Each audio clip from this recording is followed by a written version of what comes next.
a name that brings back amazing memories of all early 2000s games. GTA.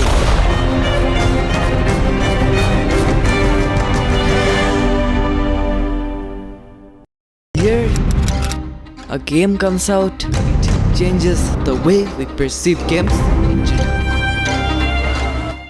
and revolutionizes the open world gaming scene we are so fond of today. In the year, a game came out, made history, broke records all over the place, and became the second best selling game of all time. And still to this day, 9 years after its initial release in 2022, it still is at that position right after. So, the hype is through the fucking roof for the next installment of this series. Will the next GTA gonna be able to carry the legacy? Hey, what is up? It's your boy Adi. Today we will be looking at some rumors and letting you guys know how the development of GTA 6 is going. Will it be the same as the previous GTA games? Let's explore.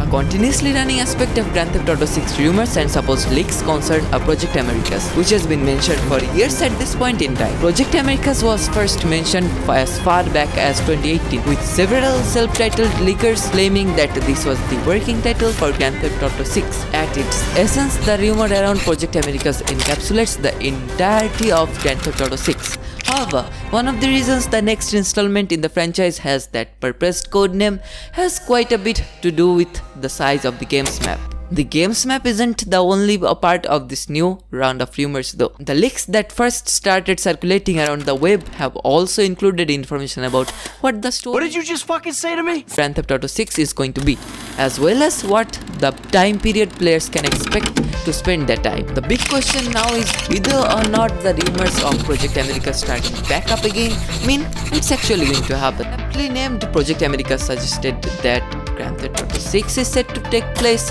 not only in fan favorite location of Vice City but also several other visitable locations across Central and South America, like Florida I guess, which would play equally important roles within the game's story. While these rumors have sensibly been treated with a grain of salt since they began, the longevity of them seem to have been justified thanks to a recent report which appears to confirm many of the details that the rumors outline. But sticking to that pledge has already prompted changes to the game, where original plans for the title, which is codenamed Project Americas, were it to be more vast than any Grand Theft Auto game to date. Early designs called for the inclusion of territories modeled after large swamps of North and South America, according to the people familiar with the plans. But the company reeled in those ambitions and cut the main map down to a fictional version of Miami and its surrounding areas. Rockstar's plans is to now continually update the game over time, adding new missions and cities on a regular basis, which the leadership hopes will lead to less crunch during the game's final month. Still, the game's world remains large with more interior locations than previous Grand Theft Auto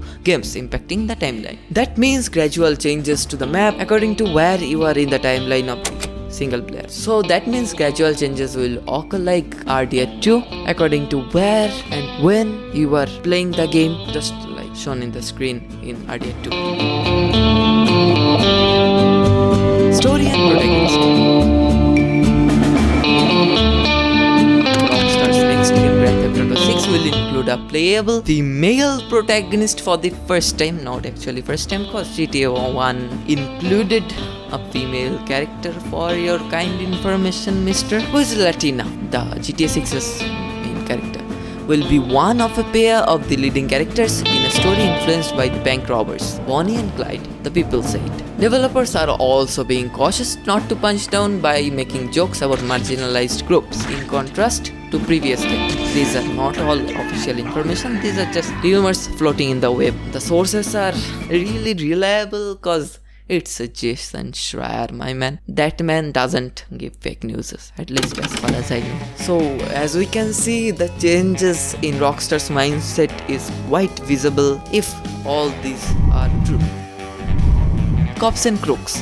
The mode was a twist on the child's game where players organize into teams of good guys and bad guys, but seemed especially tone deaf during the global reckoning over the police violence. Basically, police killed black people, and at that time Rockstar was thinking of releasing a DLC which was going to add fuel to the flames of this situation, so they cancelled it This is what it is. This was one of several politically sensitive actions Rockstar, a division of Take-Two Interactive Software, has taken in recent years. The company removed transphobic jokes from the most recent console release of Grand Theft Auto 5, and to be honest, I didn't even know about their existence before making this video. So you can see how significant these changes are. Moves like these once seemed unthinkable for a company whose best-selling franchise is a satirical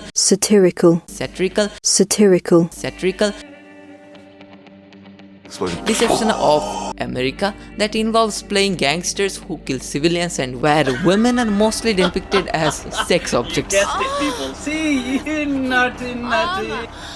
And bleep this, because otherwise YouTube will come after me. Although it's not monetized, but let's don't take a risk. Sorry, Lisa. Grand Theft Auto 5 was a nihilistic parody that threw insults at everything, from right-wing radio hosts to liberal politicians. We're just holding on to it for the Chinese. Well, you ever want to keep it in the United States? Sure, take what you can carry.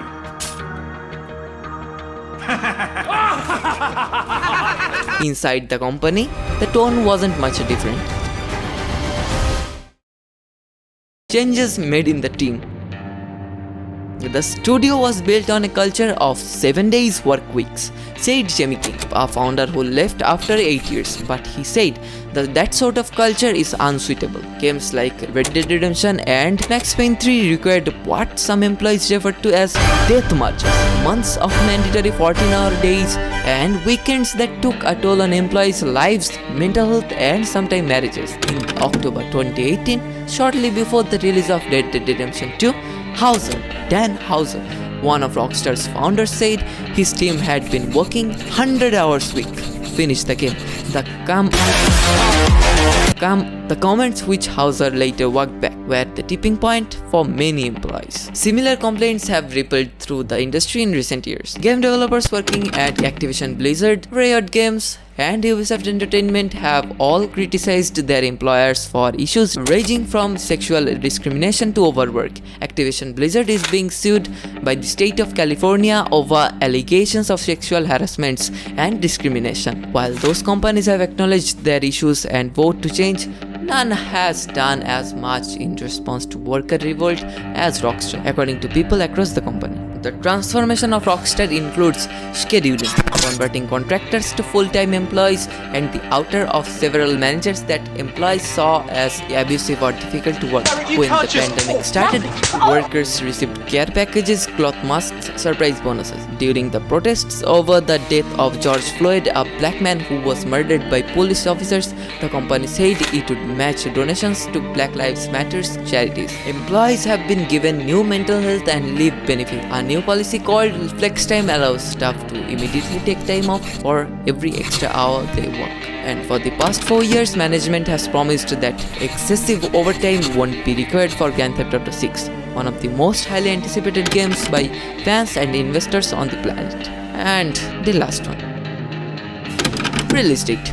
Industry analysts anticipate that the next Grand Theft Auto will be out sometime in Take-Two's 2024 fiscal year, which runs from April 2023 through March 2024, but developers are skeptical.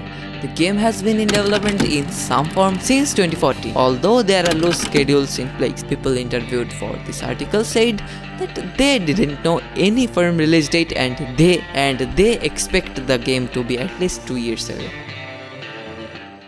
Earlier this year, a group of designers quit Rockstar's Edinburgh office, telling colleagues that they were sick of the lack of progress. That's really kind of a bummer if I say so myself. We are not ending at a high note, are we? And that's everything I have for you guys today. I'm really excited for this game. I'm sure you guys also are. I really don't know if the future of this franchise holds any big changes that might piss me off or turn me down from playing this game. Because whatever they do, I'm gonna play this game anyway, and I'm gonna stream this game, obviously. Duh, it's GTA 6, man. GTA 6. Let's hope for the best, and let's wish that Rockstar doesn't change much of what they were doing previously, like all those offensive jokes, and please don't forget that all we talked about is a bunch of rumors, so don't lose your shit over it. Just chill, have a chill pill.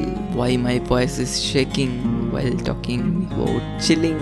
I don't know. I really fucking don't know. Everything they did in the last decade of games, I'm sure they're gonna redefine how we look at games again.